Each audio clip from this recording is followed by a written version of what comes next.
And now, Diecast news and reviews on the Diecast Media Network.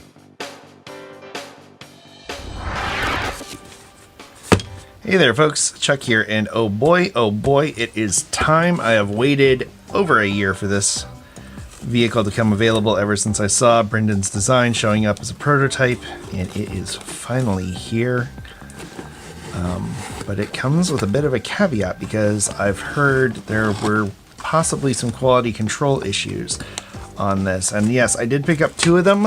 Don't worry, I am not scalping, as they say. One is going to my brother as a thank you for all the nice work that he has done for us on the show. Check out, by the way, his link in our comments below for the merch for Diecast Media Network and Diecast Breakdown and Flying Valiant Builds in our TeePublic store. It's t-shirts and a whole lot more. But I had to open this. My family has had several Dodge Tradesmans and the B100 series vans in our history. In fact, I hope somewhere there is a photo of this. I'll need to look for it, but there's a photo of me in a car seat that's strapped to the floor of a custom Dodge van. So when this came available, I was like, oh, I've got to have it. And oh my goodness, look at this. Look at it, sir. Look at the light shining off of that. So this is number 1220 of 30,000. It's very cool. And this is, it doesn't really specify what year it is, although that grill, it says it's a 70's Dodge van, and that grill was only available on the 79 Dodge van. So it was in the future, the 80s vans up and through, I think, 85 or 86. Someone can correct me in the comments. But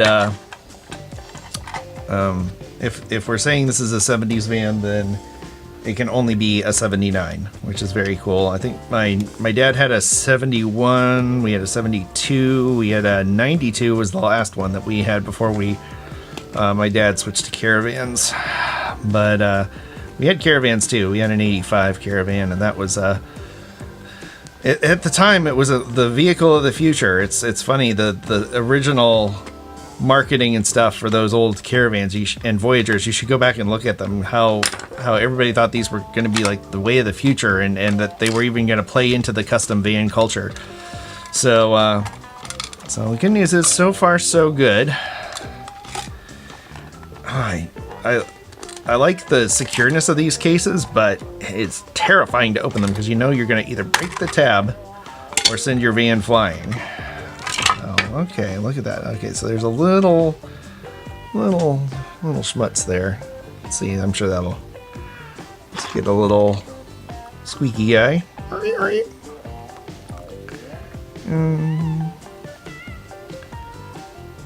Yeah, I think it's coming off. A little spit and polish. Yeah. That'll buff out, as they say. But yeah. Loved this. Loved that they were doing all four doors open, all the cargo doors. So we're gonna reach in there, nice and gentle like. And look at that. There's padding on the doors. Custom button tuck is the official term for that. I have a book that I'm going to review on the Fine Diecast library. That is it's called Fix It Up Your Van on a Budget. And it was actually, for a while there, it was quite a rare book to find. I don't know if it still is.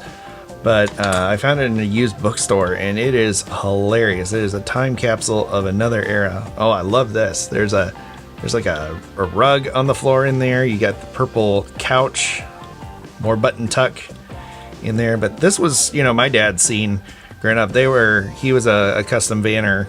He had a beautiful blue metallic with white pinstripe van that was, not unlike this one, because these were cheap, and you could get these for a couple $100 back in the day as used slant six powered work vans. And it didn't really matter how fast it went because you looked so good getting there that and you could always stop and sleep in the van and do other things in the van. But yeah, it is rocking, so don't come a knocking. Very cool. You know, of course, the hinges on the van are a little, you know, funky. That would not be how the hinges would really be. But, you know, at 1/64 scale, I'm all right with it. I'll take it, because they did really nice details. It looks like they even, I don't know if you can see it or not, but yeah, it's even in the ceiling up there, which I think that's part of, that might be, yeah, it's clear plastic. So that's part of the windshield piece. And the sunroof, I like that the sunroof is open. There's an actual gap there. It's not just like a blob sticking out. They put indented teardrops in there. So, you know, right out of the J.C. Whitney catalog. But yeah, it was a cheap platform to do all kinds of cool things with, and it's a microcosm of car culture that I'm afraid is not quite lost to history, but I don't see anything quite like this coming back anytime soon. And I know that there are people who live in vans now, but it's not quite to the same excess as these beautiful old rolling parade floats were. But anyway, just wanted to crack this open real quick with you and celebrate a really cool vehicle that I've been waiting a long time to have show up. So, as always, I want to thank you for coming along with me for the ride. So until next time, stay fresh, cheese bags.